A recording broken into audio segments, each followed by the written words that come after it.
Hey, thanks for watching this video. Today we're going to talk about branding you, branding yourself, and focusing on your strengths. I'm Lisa Walker, and I teach people how to bring their businesses online and leverage the internet to bring in more leads, customers, and sales. Now, during the day, I'm actually a virtual assistant, and I also do consulting with my clients as well. And what I've actually found is, not only is this hard for myself, but it's also hard for a lot of other people to work out about their branding, whether they brand their company, their product, or their service, or brand themselves. And it can be a little bit of a hard one for some people, and a lot of people tend to just throw up their logo on their about pages and talk about the company, and a lot of people really like to get to know somebody personally, like who's behind the actual company.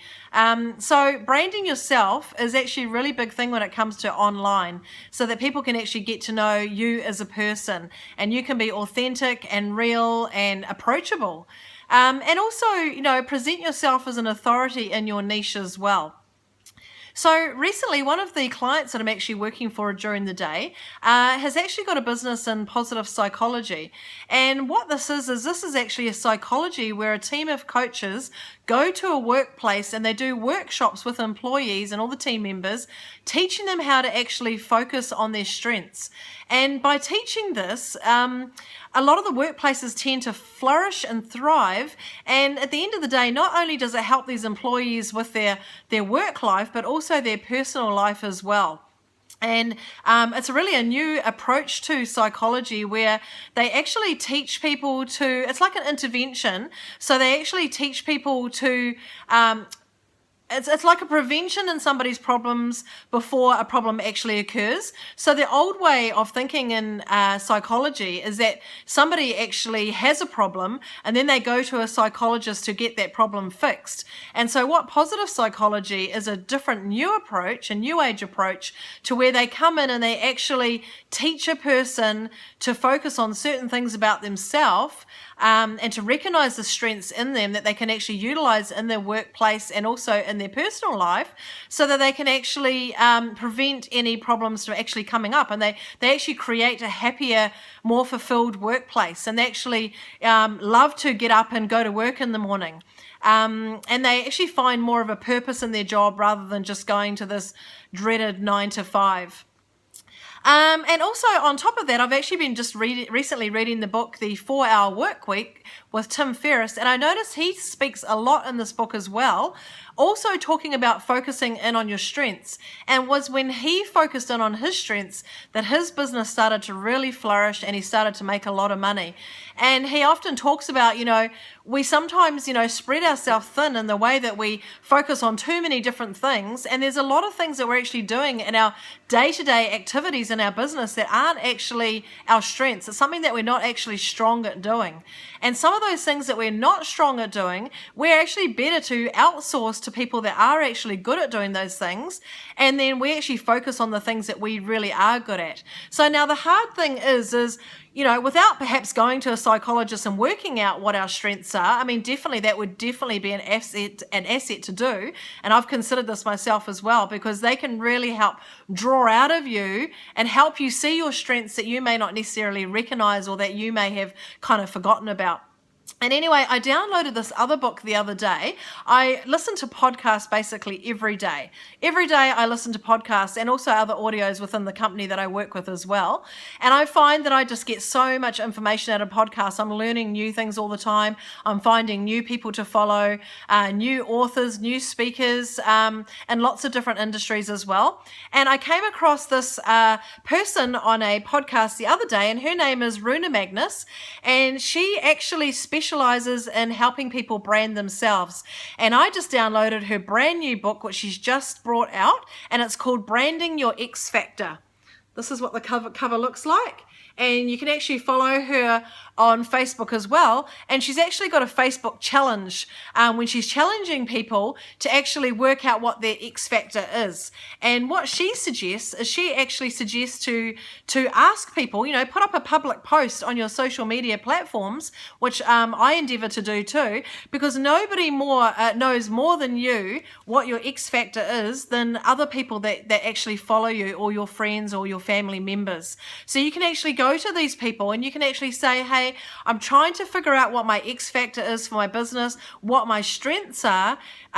Can you tell me a little bit about what you see in me? You know, and sometimes you might hear things that you may not know that people see in you, something completely different that you hadn't even thought of. And you may even hear things that maybe could be even a negative. But sometimes these things can actually help us work out what our negatives even are and what we need to work on and what our strengths are as well. So this is what Runa actually suggests. She suggests quite a few different things. Now, what is your X factor? What actually does that mean? What that actually means is, what's your purpose? What is it that you actually stand for?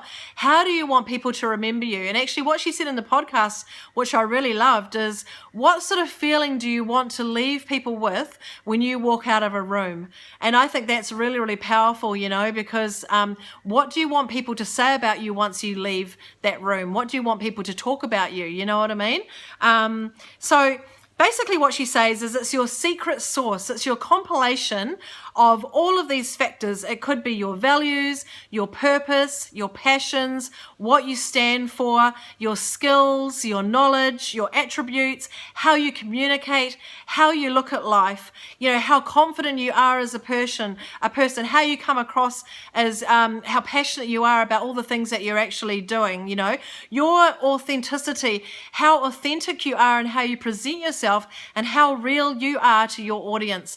These are all the things that add up to your X factor, and really knowing your why. Why is it you know, what you're doing for your career, for your passion, for your purpose, for what you're doing, even for your job. Why are you doing it? You know, is it just for the money? Is it just to help other people? What's your real core purpose in doing what you're doing? So you can basically write all these things down, take some notes, you know, start a journal, start asking some people, take the X Factor challenge, put it up on your social media, and start to ask all your friends and family and all the other people that are close to you, what is it that they actually see in you? And then you will help come across and discover your strengths that you can really hone in on, and you can actually really focus on and actually use those strengths in your business, and then maybe outsource all the things that really you're just not good at, you know, or that you'll be best served focusing in on your strengths and not actually wasting time on these other things. Like for me, you know, I'm trying to do this exercise for me as well. I definitely know some of my negatives, that's for sure. And it's always a little bit hard to try and think about my real strengths. And I know one thing that I have always been strong at, you know, my whole life and lots of different areas of my life, is creativity. Whether it's creativity around the home, in the garden, with my crafts, you know, drawing, arts, making images, all sorts of things with my content, I am reasonably creative in that area. So I know for me that that's kind of my strengths. So maybe for me, making my images for my platforms and for my Instagram and writing my blog posts and creating content for me really is a strength. So maybe that's something that I should really be doing myself, and then I can outsource all the other things that perhaps I'm not strong at. You know what I mean? So what I implore you to do is get this book if you can, the X Factor book, and I'll show you it once again, just so you can actually remember. Follow her Facebook page as well, Branding Your X Factor, because it's a really good book. She's got so many good tips in there of how you can really drill down and work it as what it is that you are actually good at. And also, if you follow some positive psychology blogs and also some Facebook pages and things, they usually also have some free downloads and some exercises that you can do as well, so that you can actually really work out what your strengths really are. So I hope you've learned something from this video, and I hope you can start working on how you can actually brand yourself and come across as really authentic and real for your audience as well, and start really building your list and getting some subscribers and some followers in your business. So thanks so much for listening, and get working on this exercise straight away. Thank you. Bye.